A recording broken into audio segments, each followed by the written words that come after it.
This is the skullcap, which is Scutallaria laterifolia. This is one of the many skullcaps that are out there, and this is actually an American skullcap. We have our own European skullcap, which is Scutallaria gericulata, and there's also another skullcap, this one here, which is Scutallaria biacalensis, which is bical skullcap, which is used in Chinese herbal medicine, and it's more of an ornamental plant. It's beautiful. But this skullcap, Scutallaria laterifolia, is the skullcap that we grow here in a larger amount for clinical practice. And it's such a beautiful plant. As you can see at the moment it's in full flower, and we're about to harvest it, so we're going to harvest this probably tomorrow or the next day while it's in full flower. And this is exactly the right time to harvest it. You see these lovely little purple flowers, and all the skullcaps have quite similar kind of whitey, pink, purpley kind of flowers on them. And this skullcap's actually quite small. The soil that we are here in this farm is actually quite sandy and kind of dry, and our old place was very damp, heavy soil, and the skullcap was about 2 foot tall there, and it really does prefer a damper soil, but it's extremely easy to grow. Anyone can grow a skullcap.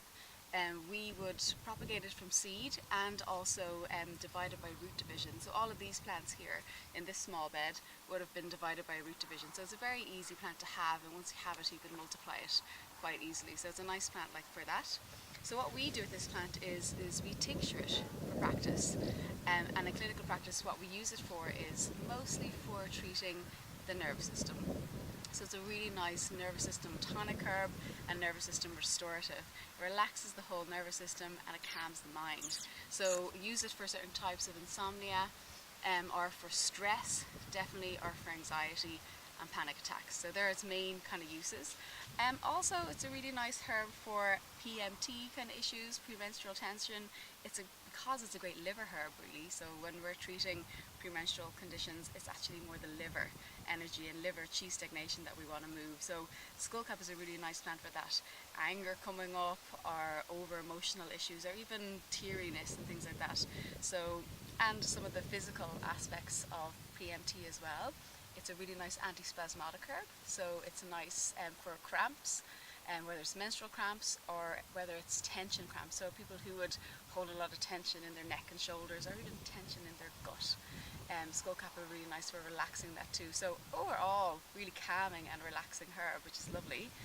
Some of the things I would like to combine it with in clinic are things like Stachys here. This is our wood betony, or Stachys botanica, which I've done a video on before, and it's a really nice herb combined with Stachys for things like tension, headaches, or just to relax the nervous system or to relax the gut. Really nice for that. And other things I like to combine it with for things like stress or panic attacks are things like motherwort. And interestingly, actually, in the Native American Indians would have used it after childbirth. Directly after childbirth, they would have used skullcap to expel the placenta. Whereas over here, what we use and what we used in our last birth, or our last child, was catnip.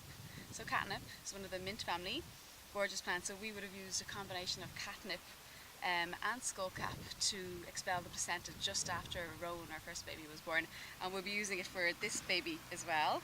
And skullcap is a really nice herb to use straight after birth for postpartum depression, actually, usually combined with something like Leonoris, which is your motherwort. So it's a really nice herb. So again, we'll be tincturing this and taking small amounts of it directly after the birth of this child, just to relax and restore the nervous system. And you know, Mammy is a calm baby. Some other herbs that I like to combine it with are things like lemon balm. So your gorgeous lemon balm here, which we use for, again, things like insomnia, stress, anxiety, relaxing the gut, IBS kind of symptoms, things like that. So skullcap, as a nervine, it combines with so many other beautiful nervine herbs, relaxing nervine herbs. And something like this, which is your mugwort, one of my favourite herbs, which I've done a video on as well. So I would combine it with mugwort for things like depression. So really nice for that, and for moving liver energy too. Scutallaria biacalensis, which is this one here, which is your Chinese skullcap, and which we grow here also. That's just one here in a little pot, I don't don't know how many, maybe 5-month-old plant, just a little baby one, is used more in Chinese medicine. It's grown all over Japan, China, Mongolia, and it is used quite differently over in China. And as a Chinese herb, it's used mostly as an anti-inflammatory herb and an anti-allergenic herb. So we do tincture this too, and I use it in clinic, but I use it mostly for people who have sensitivities, like allergic sensitivities or gut sensitivities, so things like asthma or hay fever or eczema and things like that. It's nice as an anti-inflammatory. It does relax the nervous system too, but mostly because it is anti-allergenic. So quite a difference between the Scutallaria lateriflora, your skullcap here, and this Scutallaria bioclense is quite a difference. And over in China, it's also used mostly for like hot conditions, heated, hot kind of damp conditions, and circulatory disorders too. So quite different, but as beautiful. And over there, it's grown as an ornamental plant, because you can see it's much larger flowers, and it, you know, gets quite impressive plant. And right next to me here is another plant that I love to combine our lovely skullcap with in clinic. This is Hyssop, and it's also in full flower at the moment. So we will be harvesting, I got it so aromatic, we'll be harvesting this Hyssop probably tomorrow or the next day as well.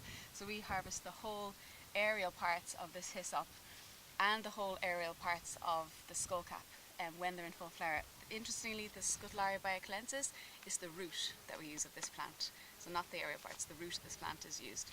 So with our Hyssop in full flower, again, another nice relaxing nervine. Both Hyssop and skullcap are used traditionally for epilepsy actually, which is quite interesting. But it's a really aromatic, such a strong plant. I like to use it for depression alongside your mugwort, and it's the kind of thing that even I would take a piece like this, just that big, in a teapot with a bunch of lemon balm or a bunch of catnip or something else, just to relax myself. It's so strong, it's such a strong plant, but it's a gorgeous anti-inflammatory plant as well. Lots of terpenes in it, similar to Rubium, which is an expectorant herb. So it has been traditionally used as an expectorant for coughs, bronchitis, and to help bring up and loosen phlegm as well, as a nice antispasmodic to relax the whole bronchi. So apart from being a respiratory herb, it is a really, really nice, strong, aromatic nervine plant as well. So that's what I like to use it for too. So and definitely throughout pregnancy, I would be using both of these herbs just as teas, you know, with my lemon balm or with my catnip. Really nice combination for just to keep you relaxed through pregnancy. So it's really nice. So that's Hyssop and skullcap. A couple of bit of information on some of the plants in the garden that are in flower right now that we'll be harvesting and tincturing over the next couple of days. Thanks.